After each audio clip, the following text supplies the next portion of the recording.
I still remember the night they took my brother from me, the night when laughter turned into silence and warmth turned into cold. My name is Elena Carter, and if you're hearing this, know that everything I'm about to tell you is true, even the parts that sound impossible.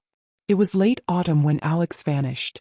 The air smelled of wet leaves and burning firewood, and the wind carried secrets I wish I had listened to. Alex had always been the reckless one between us, the one who dared to challenge people we were taught to fear. And I was the quiet observer, the one who kept the family secrets locked behind trembling lips. But that night I saw them. Shadows moving in the old warehouse near the train tracks. Faces I thought I knew. Men from our own town. Men who had shaken my father's hand at Sunday service, who had smiled at Alex just days before. They didn't see me hiding behind rusted barrels, too frozen by fear to breathe. I saw them drag Alex's lifeless body across the concrete floor, his jacket torn, his hair soaked with rain and something darker. They didn't bother to check if anyone was watching. That's how sure they were of their power. I bit my tongue so hard it bled to stop myself from screaming. They buried him somewhere no one would look. A place so ordinary it became invisible. But I wouldn't let them hide the truth. And that was the night something inside me broke. Or maybe, something darker woke up. When dawn came, Alex was gone and so was a piece of me. Mother kept asking, "Have you seen your brother?" I lied over and over. Not because I didn't love her, but because I couldn't trust anyone, not even my own family. Especially not my father. Because what I saw that night wasn't just murder. It was betrayal. And as the days turned to weeks and Alex became nothing but a name whispered in the past tense, I made a decision. I wouldn't just search for my brother's body. I'd find something bigger. Something that could tear them all apart. Because what they didn't know was that Alex wasn't the only one keeping secrets. And mine could destroy us all. The days after Alex vanished felt like living underwater. Every sound was muffled, every face distorted by suspicion. At night, I replayed what I saw in that warehouse, the faces of men I'd grown up trusting, neighbors, family, friends, and something darker lurking behind their eyes. I couldn't sleep in my room anymore. His empty bed across from mine was like a wound that wouldn't close. Instead, I stayed in the attic, surrounded by boxes of old photographs, broken toys, and forgotten memories. It was there, among the dust and shadows, that I found it. Tucked inside the lining of Alex's torn leather jacket, hidden so cleverly I almost missed it. A small, battered notebook. Its pages were warped by rain, the ink smudged and angry-looking. But the words were still there, carved by a hand that had known fear and hope. As I read those pages, my heart stopped and restarted so many times I lost count. Alex had discovered something. Something about them, the men who took him. It wasn't just about a fight or a debt like the rumors whispered around town. He had stumbled onto something that could burn our entire town to ashes. And maybe beyond. Money. Power. Betrayal. The words blurred together, but one thing was clear. They hadn't just killed my brother to silence him. They had killed him to protect something. Something bigger than any of us. And as I traced my fingers over his final words, a thought took root in my mind, dark and stubborn. If they find out I have this, I'll be next.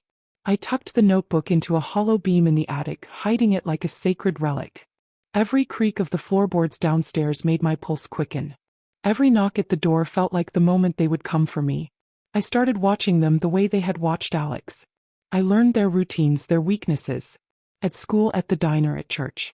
They smiled like nothing had happened, but I could see the fear behind their politeness whenever Alex's name slipped into conversation. They had buried my brother.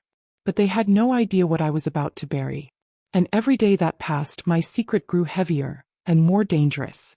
Because it wasn't just about revenge anymore. It was about finishing what Alex started.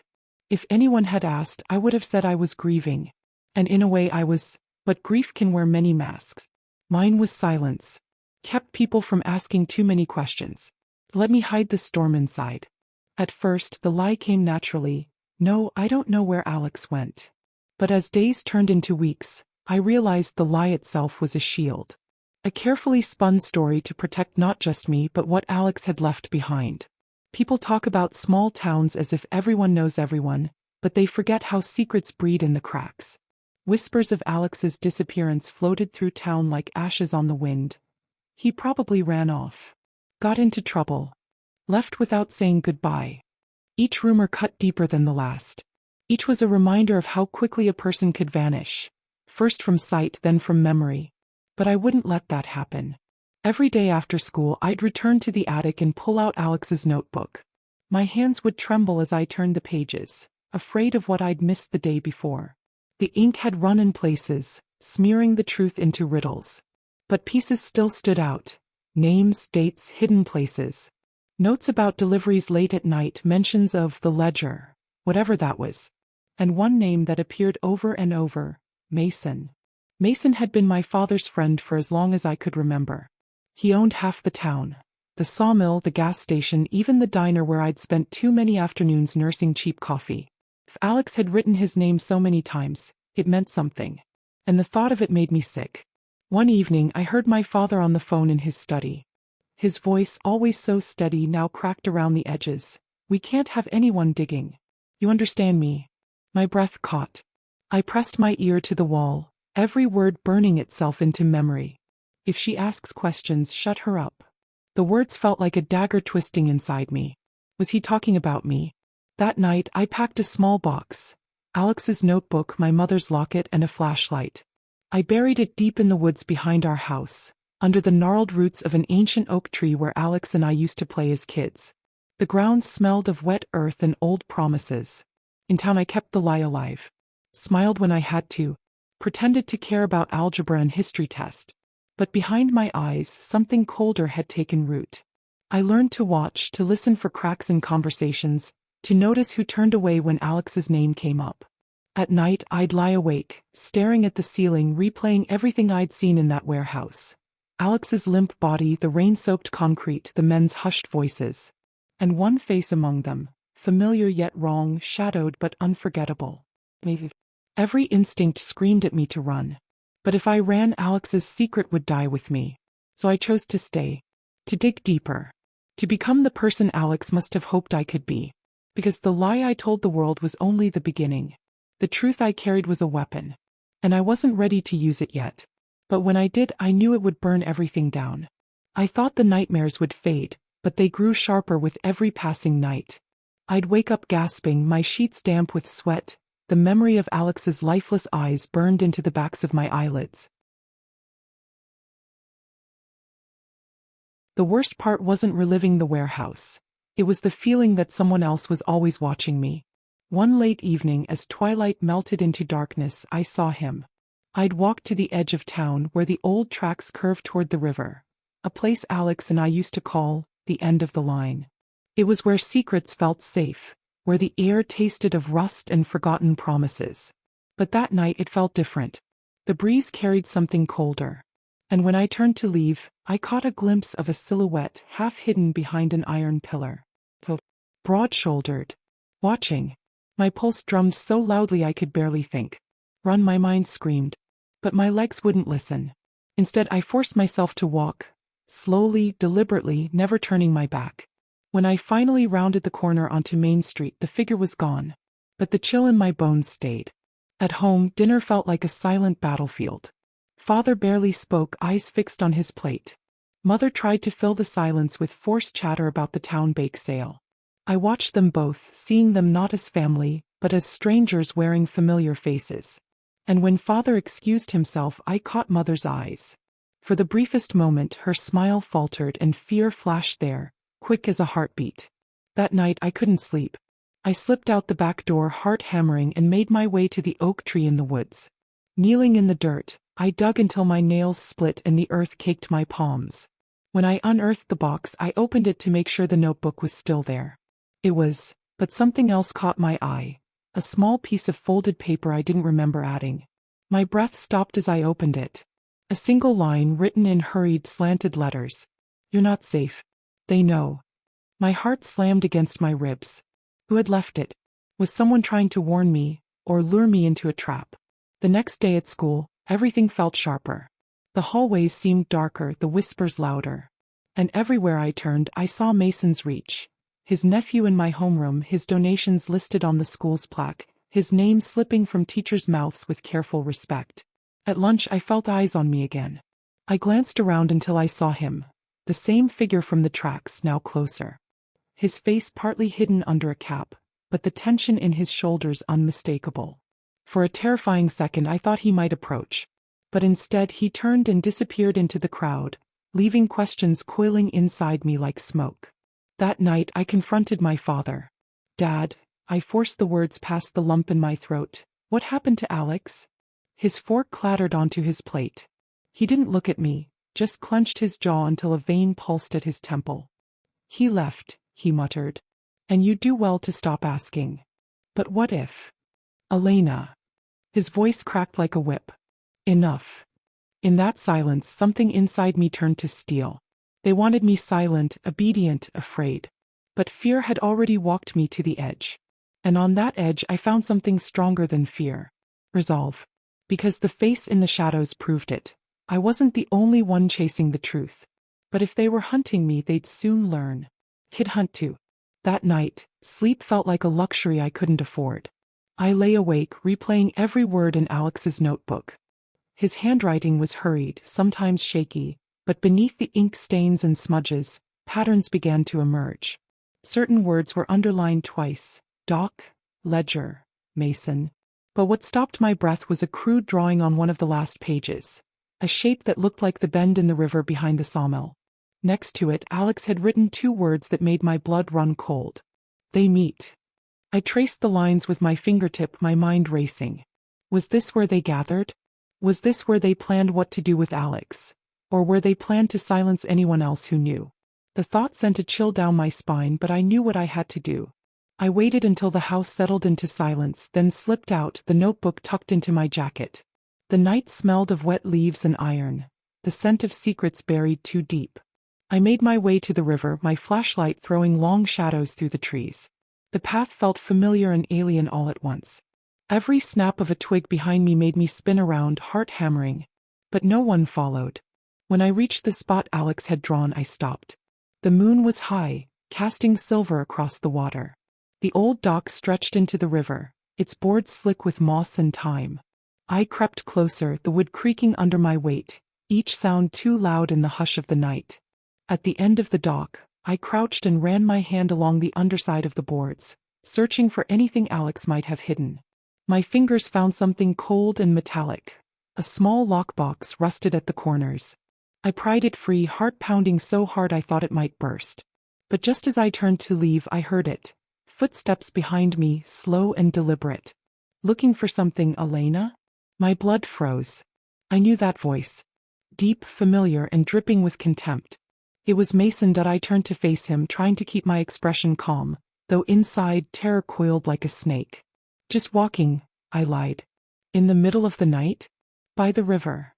His eyes glinted under the moonlight, sharp and cold. "Your brother had the same stubborn streak." My throat felt tight, words tangled behind fear. "What did you do to him?" He stepped closer, the dock groaning under his weight. "He asked too many questions. Just like you." For a heartbeat we stood there, silence stretching thin between us, ready to snap. Then with a suddenness that made my breath catch, he lunged. I stumbled back, clutching the lockbox to my chest. The boards slipped under my feet and the world tilted. Cold water swallowed me, dark and suffocating. My flashlight bobbed on the surface, its beam dancing wildly before it sank. For a terrifying moment I couldn't find the surface. Then my head broke through and I gasped, clutching the box as if it were my last tether to Alex. When I pulled myself onto the bank, Mason was gone. Only the echo of his presence remained, like a poison in the air. Soaked, shivering but alive, I held the lockbox close. Whatever was inside had to be worth risking everything. Because Alex had trusted it to the river's shadow. And now it was mine to protect. I ran home drenched to the bone, mud clinging to my clothes, hair dripping onto the floorboards as I climbed into the attic. My heart wouldn't slow even when I pressed my back against the cold wall, clutching the lockbox so tightly my fingers hurt. Hands trembling, I forced the rusty clasp open. It took 2 tries before the lid finally creaked apart. Inside lay a folded bundle of papers, yellowed by damp and age, and a single photograph. The edges curled and the ink faded. The photo showed my brother Alex standing beside Mason and 3 other men. They were at the dock, half-lit by lantern glow. And in the background, barely visible, was a wooden crate marked with a symbol I didn't recognize. Alex's face wasn't smiling. His eyes were wary, watchful, like he knew the moment was dangerous. I unfolded the papers. Most were lists, names, dates, numbers scrawled in Alex's hand. Deliveries, amounts of cash, initials. But near the bottom, a single sentence stood out in darker ink, written with a heaviness that felt final. If they find this, it means I'm gone. Tell Elena to run and never look back. My breath caught. His words felt like a whisper from the grave, pressing against my heart. But running wasn't an option anymore. I was already in too deep. That night, every noise in the house felt louder. The whisper of the wind against the window. The groan of the stairs settling under unseen weight. And my father's voice, low and urgent, drifting up from the kitchen. I crept halfway down the attic stairs, heart pounding so hard it felt like it echoed in the walls. She knows something, he was saying. His voice cracked, raw with worry. I saw it in her eyes. A second voice answered, rough and quiet. Then do what must be done. Silence. Then my father's ragged sigh. She's my daughter.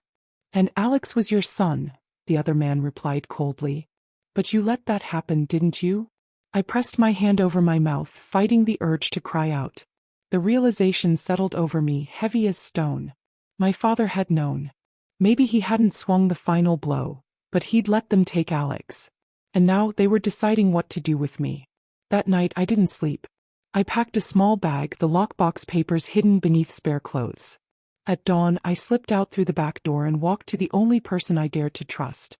Mrs. Whitlow, my mother's oldest friend, who had known me since I was born. Her tiny house smelled of herbs and old books, and she opened the door with worried eyes. Elena, she whispered. Child, what have you done? I need help, I choked out. They killed Alex. And now they're coming for me. She didn't ask why. Instead, she pulled me inside, locking the door behind me. In her living room, by the soft glow of an oil lamp, I laid out the papers, the photograph, everything. Her eyes widened as she scanned the pages, her hands trembling. My God, Elena, if this is real, it's not just about your brother. This could burn half the town to ashes. I nodded, tears burning hot in my eyes. Then let it burn. For the first time since Alex died, I felt something like hope. Fragile, flickering, but real. But Mrs. Whitlow looked at me with something like pity. They'll come, Elena.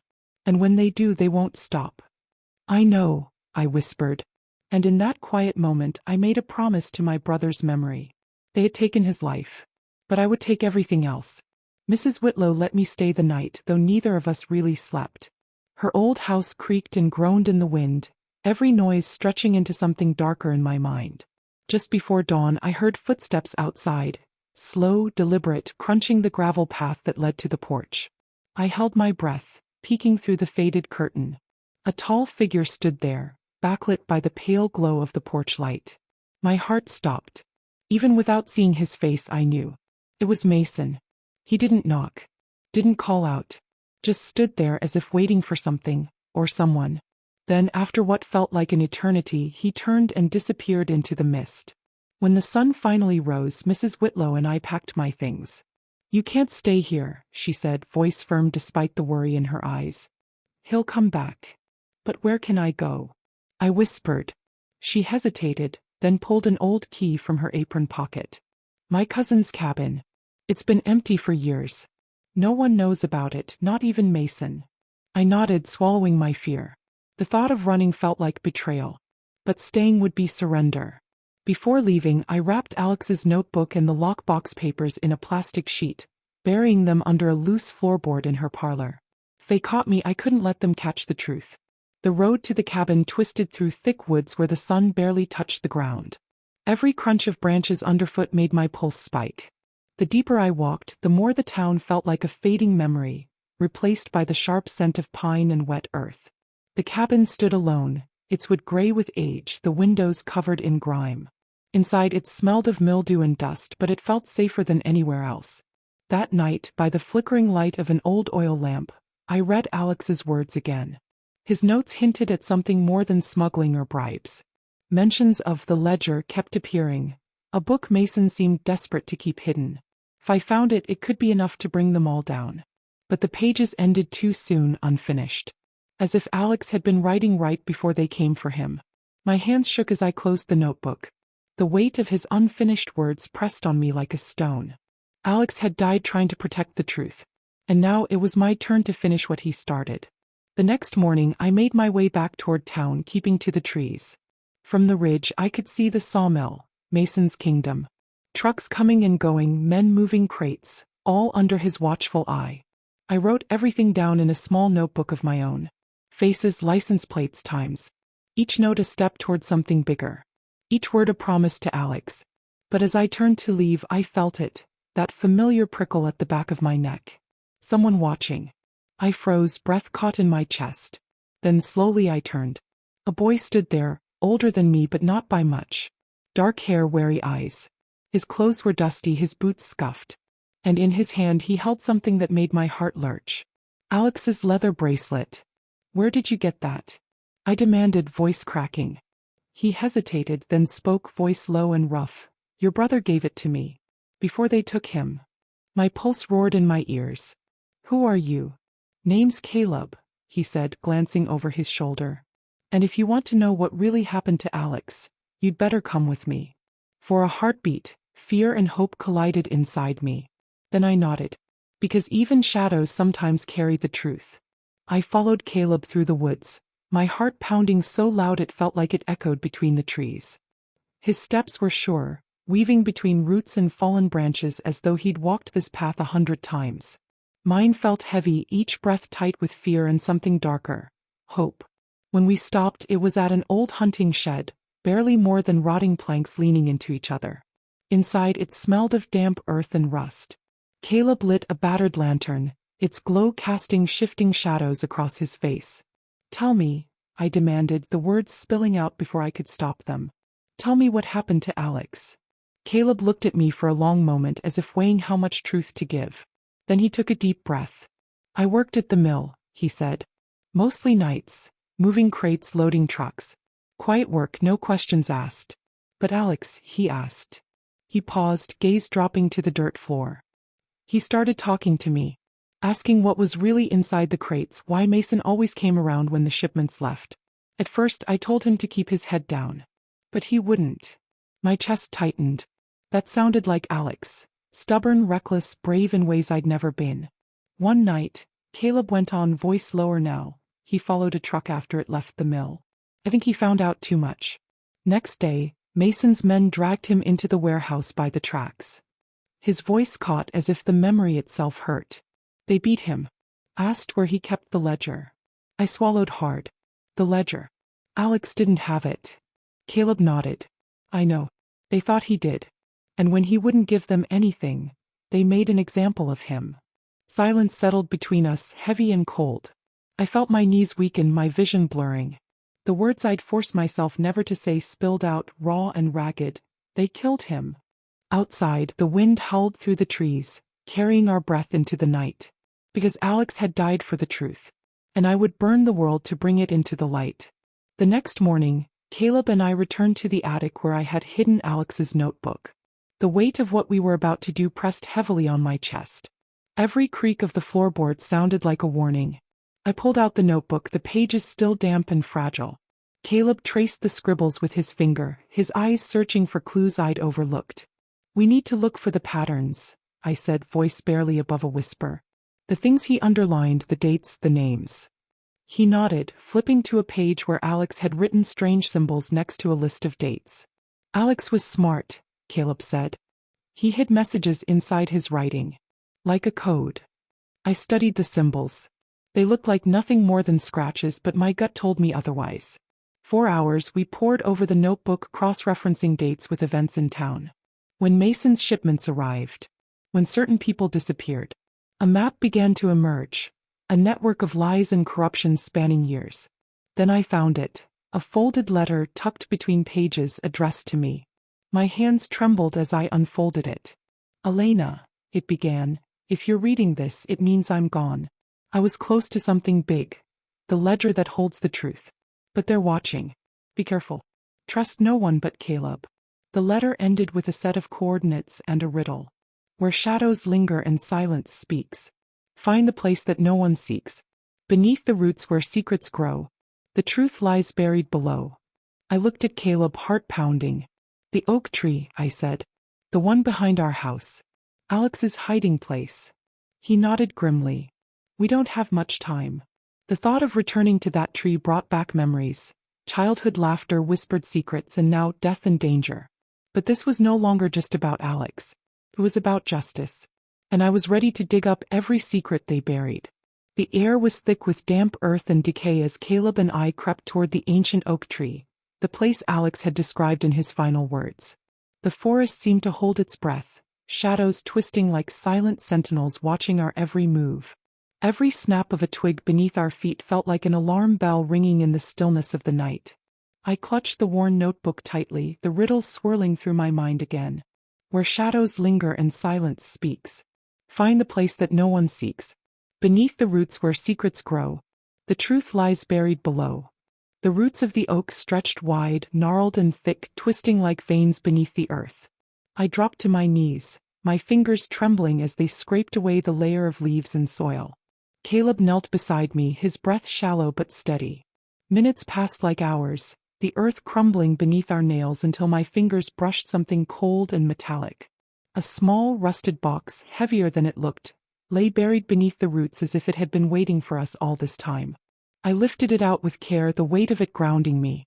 Caleb produced a small crowbar from his pack, and together we pried open the lock. Inside was a thick ledger, its pages yellowed but intact, and a stack of envelopes, sealed tight with wax. My hands shook as I flipped through the ledger. It was worse than we imagined. Names, amounts of money, dates of shipments, payments to officials, threats whispered in ink. Each entry was a nail in the coffin of Mason's empire. And worse, my father's name appeared too multiple times. A cold fury surged through me, mingled with grief. My family was tangled in a web of lies and blood. But the ledger was more than just a list. It was proof, a weapon, and a promise. The envelopes held photos, clandestine meetings in dimly lit rooms, exchanges of cash, faces twisted in greed and fear. These were the pieces to the puzzle Alex had been trying to assemble. "We have what we need," Caleb whispered, eyes dark with determination. But as the wind shifted, carrying the distant howl of a dog, I knew we weren't alone. "They'll be coming," I said, voice tight. "And this time they won't stop for anything." Caleb nodded, sliding the ledger and envelopes into his pack. "We fight," he said simply. "For Alex. For the truth." And in that moment, beneath the ancient oak, I realized that the path ahead would be dangerous, dark, and uncertain. But I was ready, as some secrets refused to stay buried. With the ledger safely hidden in Caleb's pack, we made our way back through the thick woods. Every shadow seemed alive, every rustle a threat. I could feel the weight of unseen eyes tracking our every step. Mason's reach was longer than I had imagined. "We need to get this to someone who can use it," Caleb whispered. "Someone who can fight back." I nodded, but inside, doubt gnawed at me. Who could I trust? Everyone in that town seemed tangled in Mason's web, including my own father. As we neared the edge of the forest, a low hum grew louder. Trucks, voices, the sound of heavy boots crunching over dead leaves. We ducked behind a fallen tree just in time. "Search everywhere," a gruff voice barked. "They have the ledger. Find those kids." I squeezed Caleb's arm, heart hammering. They were close. Too close. For the first time, I felt the full weight of what we were up against. A man who ruled with fear, surrounded by men who would kill without hesitation. We moved silently, using every shadow to hide ourselves. The town's lights flickered in the distance like faint stars, but it might as well have been a world away. By dawn, exhaustion threatened to swallow me. Caleb found a small abandoned barn on the outskirts, and we slipped inside. The wooden walls creaked with age, but it was shelter. I sank to the floor, the ledger heavy in my lap. "We can't let them win," I said, voice shaking but fierce. "Alex died for this. We have to finish it." Caleb met my gaze, determination burning in his eyes. "We will. But first we need allies." The idea of trust was bitter on my tongue, but I knew he was right. Alone we were targets. Together we might stand a chance. The question was, who could we trust? Outside, the world kept turning, unaware of the war brewing in the shadows. But I was done hiding. They had hidden my brother's body. Now I was going to expose their secrets, no matter the cost. The morning light spilled through the cracks in the barn walls, But inside, the shadows clung stubbornly. Caleb and I sat close, whispering plans as if even the walls had ears. "We need someone with power," I said, tracing my finger over the ledger's worn cover. "Someone who's not afraid to take down Mason and his crew." Caleb nodded slowly. "There's one person, a reporter. Sarah Monroe. She left town years ago, but she's been digging into Mason's operations from afar. If anyone can turn this into a scandal, it's her." My breath caught. Sarah had been one of Alex's friends and mine. But when Mason's influence grew, she vanished, leaving behind only whispers of truth and danger. "We have to find her," I said. Caleb agreed. "I have a contact in the city who might know where she is." The hours dragged as we pieced together a plan, the ledger between us like a lifeline. Every page we turned deepened the web of corruption, revealing betrayals that cut closer to home than I ever imagined. My father's name appeared again and again, a chilling reminder that the enemy wasn't just out there. It was inside our family. The night grew colder and I felt the weight of the secret pressing down on me. But in Caleb's steady presence I found a sliver of hope, a promise that I wasn't alone in this fight. "We'll get through this," he said quietly. "Together." And as the first stars blinked awake outside, I knew the path ahead would be treacherous. But the truth was a fire I couldn't let die. Because some secrets demand to be revealed, no matter the cost. The days after we decided to reach out to Sarah Monroe were filled with restless anticipation.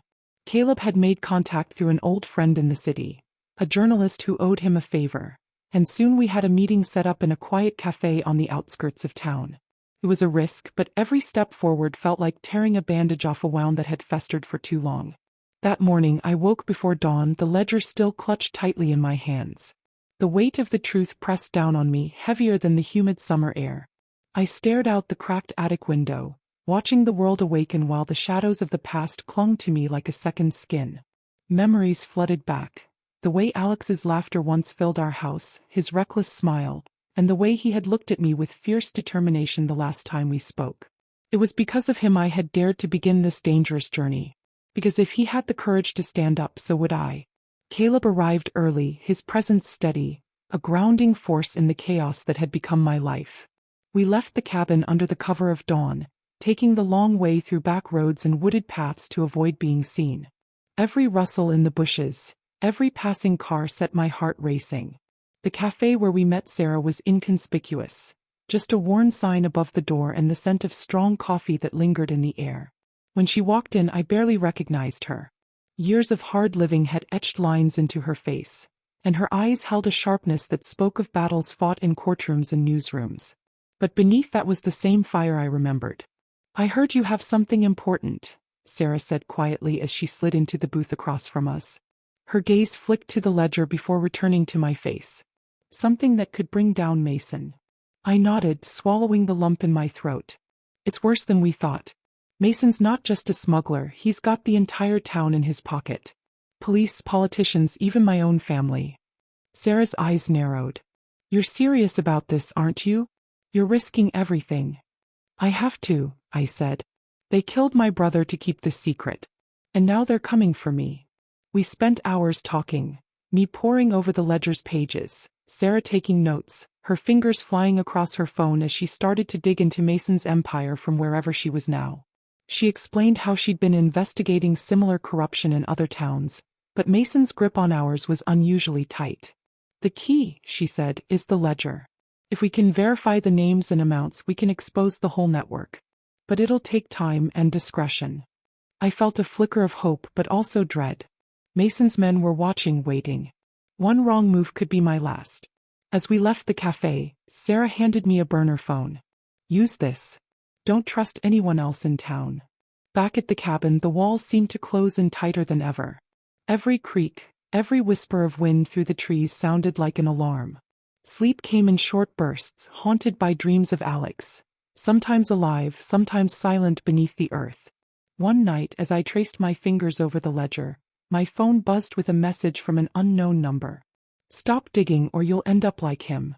The warning was clear. The game had changed. They weren't just hiding anymore. They were hunting. I wanted to run, to hide, to surrender the weight of this impossible secret. But instead I clenched my fists and whispered a vow to the darkness. I will not be silenced. Not now. Not ever. Caleb's presence at my side was a quiet reassurance. Together we would face whatever came. Because the truth wasn't just a weapon. It was the only way to honor Alex's memory. The night deepened around us, thick with danger and possibility. And the war for justice had only just begun. The tension in the air was suffocating. Every time my phone buzzed, my heart jumped. Another threat, another warning. The ledger, once a symbol of hope, had become a target painted on my back. But I refused to let fear take hold. Sarah's updates came faster now. Names confirmed, connections exposed. Mason's empire was a sprawling beast, feeding off corruption and silence. The deeper we dug, the more dangerous it became. One evening, Caleb and I drove to meet Sarah at a secluded spot miles from town. The weight of the ledger sat heavy between us. She handed us 2 envelopes. Proof, she said. Photos, bank records, everything to blow this wide open. But with proof came cost. Mason was tightening his grip, and it was only a matter of time before he made his move. Back at the cabin, as night fell, the shadows crept closer. Footsteps outside, whispers carried by the wind. I knew they were watching, waiting. That night, sleep was a stranger. I dreamt of Alex, his face pale, eyes pleading. And I woke with a fierce determination burning inside. Telling the truth meant risking everything, so be it. Because some secrets aren't just meant to be uncovered. They're meant to change the world. The days blurred into nights, each moment thick with danger and the haunting question of who I could trust. Every step forward in the fight against Mason felt like walking a tightrope over a bottomless pit. Sarah's proof was damning. Photographs of clandestine meetings, copies of falsified documents, bank records tracing money through a maze of shell companies. Mason's web was far wider than anyone had imagined, entwining politicians, law enforcement, and my own father. The betrayal cut deep, sharper than any threat from Mason's men. How long had he known? How many lies had been whispered in the shadows of our home? I couldn't let myself break. Not yet. One night, Caleb and I sat under the flickering light of an oil lamp, poring over the ledger and Sarah's evidence. Each page we turned brought new revelations and new dangers. The names on those pages weren't just criminals. They were neighbors, friends, people we'd trusted. My phone buzzed suddenly. A message from an unknown number. Stop now or you'll lose everything. I stared at the screen, heart pounding. Losing everything wasn't an option. I thought of Alex, his courage, his unfinished fight, and I knew I had to keep going. The next morning, we made a plan to leak parts of the evidence to a trusted national news outlet. If Mason thought he could silence me, he was wrong. But before we could act, the unthinkable happened. The cabin door splintered under the force of a battering ram. Shouts echoed through the woods as masked men poured inside. I grabbed the ledger, Caleb pulled me toward the back exit, but chaos swallowed us whole. We ran through the trees, branches clawing at our skin, lungs burning with cold night air. Somewhere behind us, the sound of pursuit grew louder. I realized then that this was no longer just a fight for justice. It was a fight for survival. And the shadows that hunted us weren't just outside. They were everywhere. The cold night air was like a blade against my skin as Caleb and I sprinted through the dense woods, the shattered remnants of the cabin echoing behind us. Panic surged in my chest. The ledger, the evidence that could topple Mason's empire, was still clutched tightly in my hands. Every step felt like a desperate gamble, every breath sharp and ragged. Branches whipped my face, roots threatened to trip me, but there was no time to slow down. Behind us, the angry shouts and pounding footsteps of Mason's men grew louder, closing in with ruthless determination. I glanced over my shoulder and caught a glimpse of a dark figure breaking through the underbrush. Someone with a cold, merciless glare. Fear roared like a storm inside me, but I forced my legs to keep moving. We reached a narrow ravine, the drop hidden beneath thick vines and shadows. Caleb grabbed my arm and pulled me to safety just as a heavy footfall crashed through the space where we'd been seconds before. I can't keep running like this, I gasped, voice breaking under the weight of exhaustion. We need help, real help. Caleb's jaw clenched. We don't have time to be picky. I know someone who owes me a favor, a retired detective named Harris. He's off the grid but still knows how to fight back. The idea of trusting another person terrified me. Every ally had felt like a risk, every friendship potentially a trap. But with Mason's men closing in, there was no choice. We navigated a winding path through the woods, moving deeper into unfamiliar territory. My thoughts raced. What if this Harris was another enemy? What if I'd dragged Caleb into a trap? But then a strange calm settled inside me. I realized something. Fear had ruled me for too long. Now determination took its place.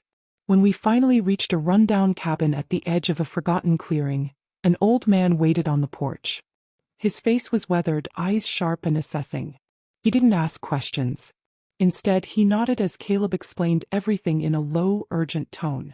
"Bring it in," he said, voice gravelly but steady. Inside, the cabin was cramped but fortified. Maps and files were scattered across a worn table, a testament to a man who still fought battles others had forgotten. As I placed the ledger on the table, Harris leaned forward, eyes scanning the pages.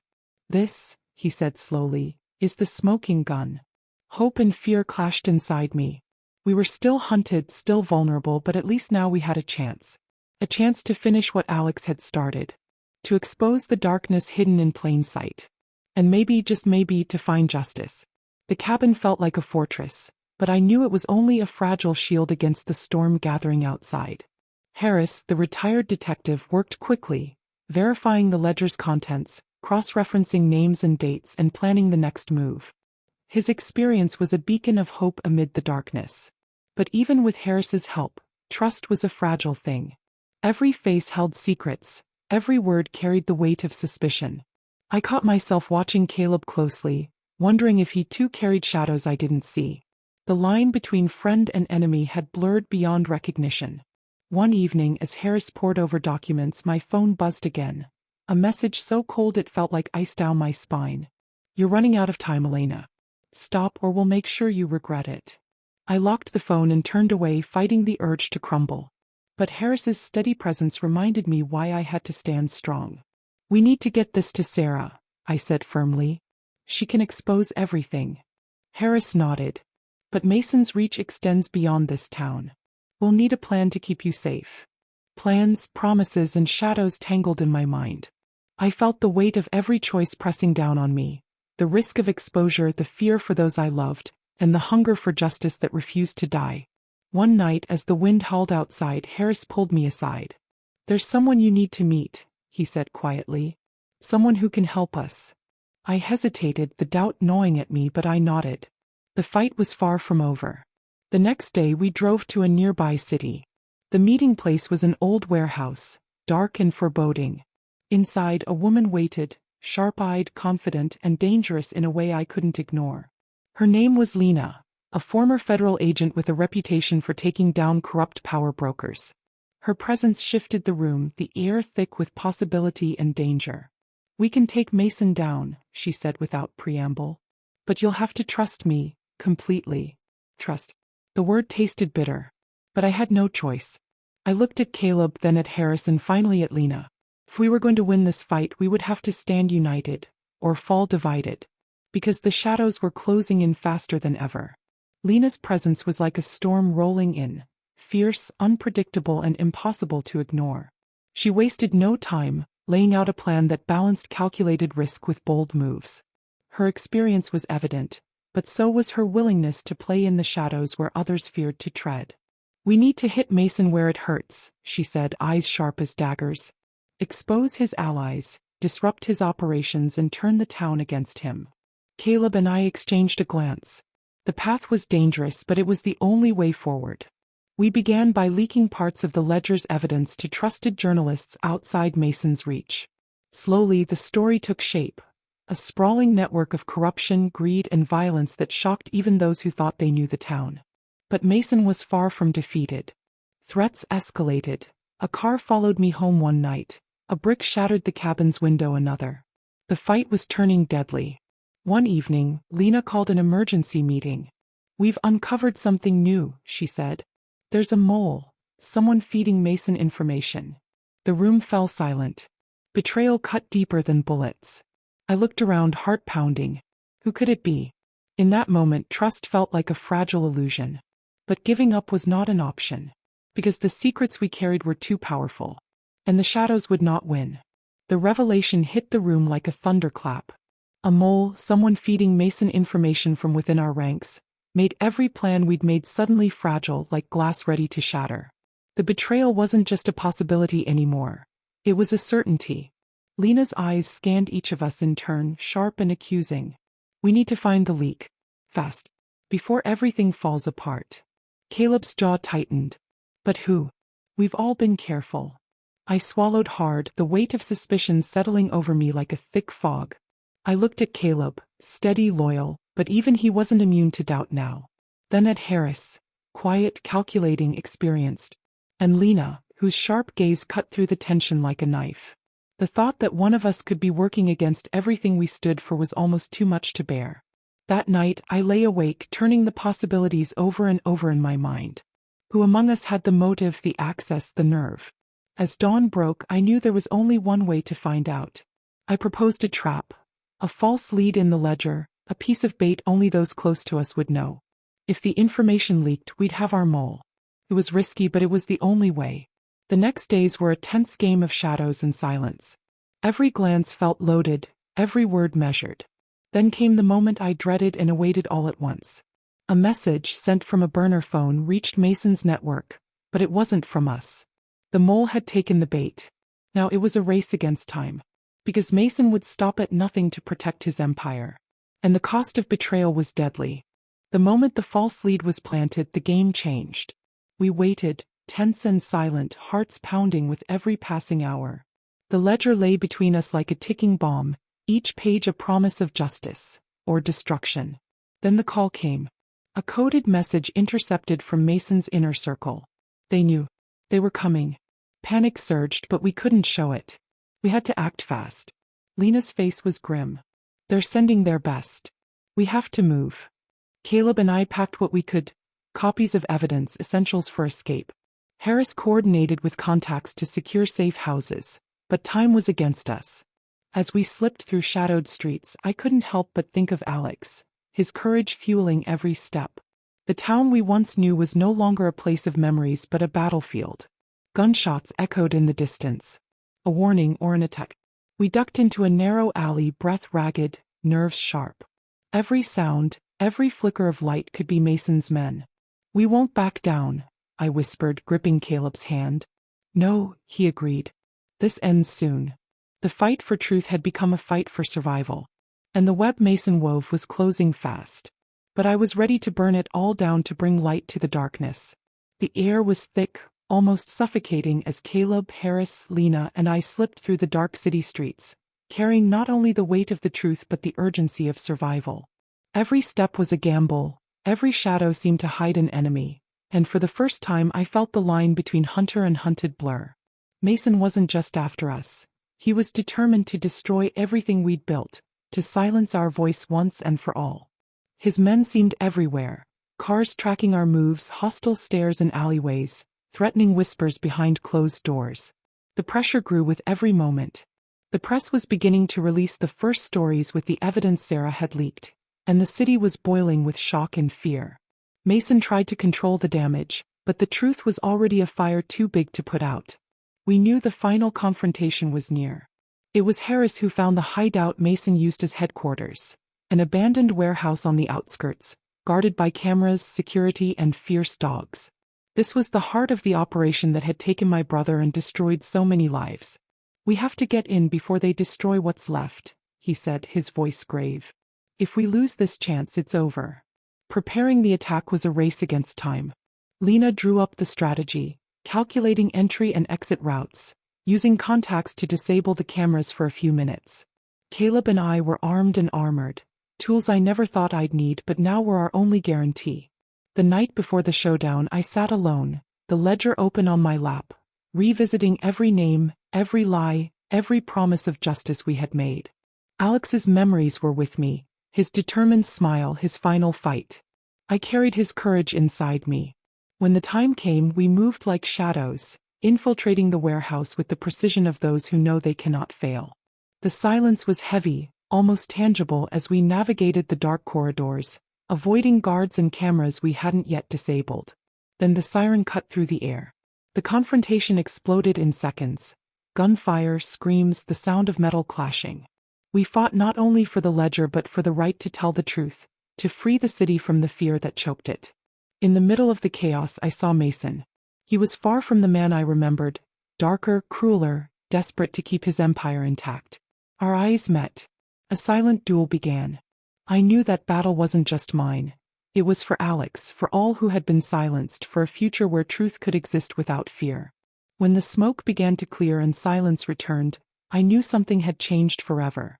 Because even in the deepest shadows, the light of justice never goes out. The aftermath of the raid left the city reeling. Mason's grip, once ironclad, was shattered. News headlines screamed the truth, naming names and exposing decades of corruption. People who had lived in fear began to whisper hope. But victory wasn't without cost. Caleb had taken a bullet. Nothing life-threatening, but a harsh reminder of how close we had come to losing everything. Harris disappeared into the shadows again, his work done but his presence a comfort I knew I might never see. Lena stayed, a fierce ally and friend. Together we began rebuilding, piecing together what had been broken. Families, trust, and a future. For me the fight became personal. Alex's memory was no longer just a wound but a fire guiding every choice. I found strength in the ledger's pages, in the faces of those who stood with me, and in the knowledge that truth could not be buried forever. One quiet evening, I visited the cottonwood tree where Caleb had buried Alex. The moon cast silver light over the earth, soft and forgiving. I placed a single flower on the spot and whispered, "We did it, brother. You're not forgotten." The city slowly healed, but scars remained, reminders of the darkness that once ruled me. I was changed. Hardened but hopeful, broken but unbowed. Because sometimes the greatest battles aren't fought with guns or lies, they're fought in the heart. And some secrets, no matter how deeply buried, demand to be set free. I end the weeks that followed Mason's fall. The town felt like it was waking from a long, troubled sleep. Familiar places looked different under the light of truth. Streets once cloaked in fear now carried hesitant conversations. Old cafes reopened and neighbors exchanged cautious nods where silence had ruled for years. Yet even in this fragile dawn, I felt the weight of what we'd lost and what we'd uncovered. Most nights, I found myself alone in Alex's room, as if drawn there by some invisible thread. Dust floated in the fading light like ash, settling on the remnants of a life interrupted too soon. His sketches lay where he'd left them, fragments of dreams unfinished, corners curling at the edges. I'd run my fingertips over each page, hoping to feel his presence in the pencil strokes, as if he had left me messages hidden in charcoal and ink. Caleb sometimes stood at the doorway, quiet and watchful. His concern wrapped around me like a threadbare blanket, comforting but unable to erase the chill of grief. One night he finally stepped inside, sat beside me on the floor, and together we read Alex's old notes. His words were raw, full of fire and frustration at the injustice he'd seen, but they also carried hope, a belief that truth could still change the world. That hope had cost him everything. "Do you ever feel guilty?" I whispered, my voice cracking. "All the time," Caleb answered softly. "But guilt only has power if we let it stop us." Outside, the town seemed to rebuild piece by piece. But inside me it was harder. Memories tangled with questions. Why hadn't I listened to Alex sooner?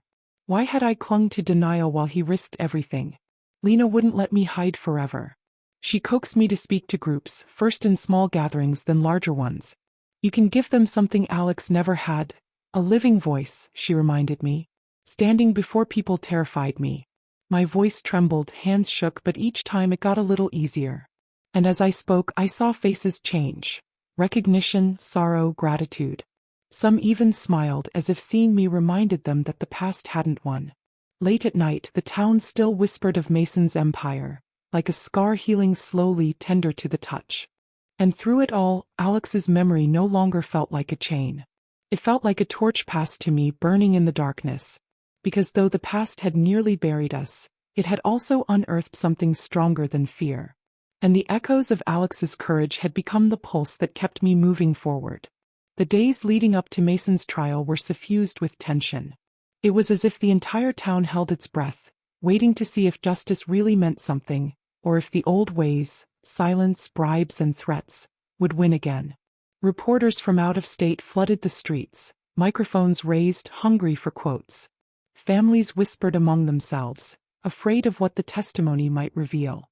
And behind every headline was the ledger, heavy with secrets that had finally come to light.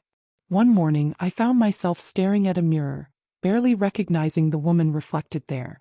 Grief had etched itself into the hollows of my cheeks, but so had determination. The woman in the mirror was no longer the sister who had kept silent out of fear. She was someone who had faced death, betrayal, and the crushing weight of truth and survived. On the day I testified, my heart pounded so loudly I thought it might drown out my words. But as I stood before the court, my gaze swept over the faces in the gallery. People who had once turned away now met my eyes, some nodding, some silently pleading for hope. My brother believed truth mattered, I said, voice unsteady but growing stronger. They tried to bury him. But you can't bury the truth forever. When the verdict finally came, the silence in the courtroom felt infinite. Then, like a dam breaking, a wave of reactions. Tears, relief, quiet applause. Mason, once untouchable, now faced years behind bars. But justice didn't erase the pain. It couldn't bring Alex back or heal every wound. Yet something changed.